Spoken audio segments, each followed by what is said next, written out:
नाज़रीन, मेरे कप्तान ने ऐवान इक़्तिदार में 3.5 बरस मज़े से गुजारे। इसकी वजह सबको ही इल्म है, एक पेज। मगर जब इस सफ़े पर वक्त की धूल जमी और हालात ने इसे बुसीदा करके फाड़ दिया तो मेरे कप्तान जलाल में आ गए। इसके साथ साथ उनके गैज़ व गज़ब की आंधी चली तो मुल्क के सभी इदारे इसकी लपेट में आ गए। अदलिया, एस्टैब्लिशमेंट और इलेक्शन कमीशन सब पर ही मेरे कप्तान ने नशिस्त बांध ली। 17 जुलाई के ज़िमनी इलेक्शन में गैर मुतवक्के कामयाबी और दोस्त मोहम्मद मदनी की रूलिंग खत्म होने के बाद एस्टैब्लिशमेंट और अदलिया पर मेरे कप्तान ने हाथ हल्का कर दिया। अब बेचारा इलेक्शन कमीशन इस आंधी का तन्हा सामना कर रहा है।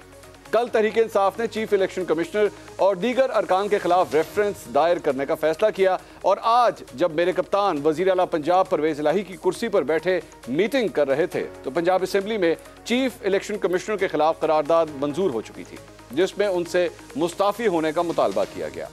ऐसी ही करारदाद KP असेंबली से भी जल्द मुतवक्के है। मेरे कप्तान और उनकी तहरीक इंसाफ के इलेक्शन कमीशन पर हमलों में शिद्दत की वजह समझना कोई रॉकेट साइंस नहीं।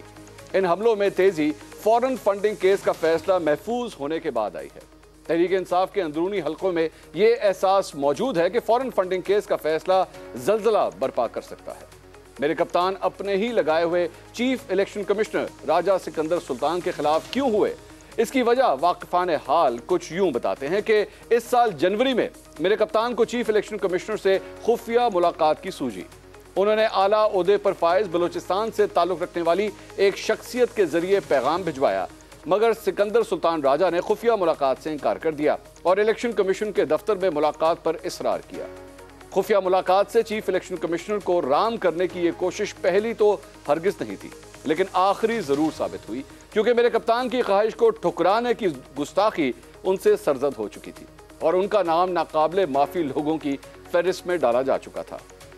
हैरत की बात यह है कि तहरीक इंसाफ के दूसरे खिलाड़ियों ने चीफ इलेक्शन कमिश्नर का बायकॉट नहीं किया। मेरे कप्तान के फिलहाल नायब कप्तान शाह महमूद कुरैशी ने चंद दिन कबल ही चीफ इलेक्शन कमिश्नर से तकरीबन 1.5 घंटे की मुलाकात की है। इस वक्त सिकंदर सुल्तान राजा मेरे कप्तान का टारगेट नंबर 1 है। यही राजा साहब किसी दौर में मेरे कप्तान की आंखों का तारा भी रहे हैं, लेकिन मेरे कप्तान का मिजाज सावंद रुत की मानंद बदलता है जिसमें आजकल गरज चमक का समा है। गालिबन मेरे कप्तान भूल गए हैं कि चीफ इलेक्शन कमिश्नर के इंतखाब के वक्त सिकंदर सुल्तान राजा का नाम किसी और ने नहीं बल्कि खुद मेरे कप्तान ने भेजा था। इससे भी दिलचस्प बात यह है कि उनको किसी अहम ओहदे पर तैनात करने की सिफारिश शेख रशीद ने की थी। यह सिफारिश ज़बानी कलामी नहीं थी बल्कि फर्जंद लाल हवेली ने बतौर वजीर रेलवे वजीर आजम को तहरीरी खत लिखा था। इलेक्शन कमीशन के खिलाफ मेरे कप्तान की मुहिम उरूज पर है। इस मुहिम का नतीजा जो भी हो मगर अवाम के जहनों में सवाल तो पैदा होते हैं। इस मंजरनामे पर अवाम 5 सवाल पूछती है। सवाल नंबर 1, क्या सूबाई असेंबलियों के करारदाद से चीफ इलेक्शन कमिश्नर को आया जा सकता है?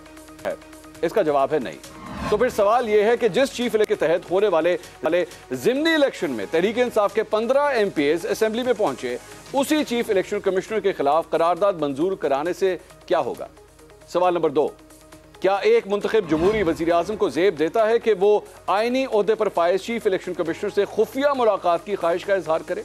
और आखिर इस मुलाकात का एजेंडा क्या था? सवाल नंबर 3, चीफ इलेक्शन कमिश्नर ने वजीर आजम से खुफिया मुलाकात से इनकार करके क्या गलत किया?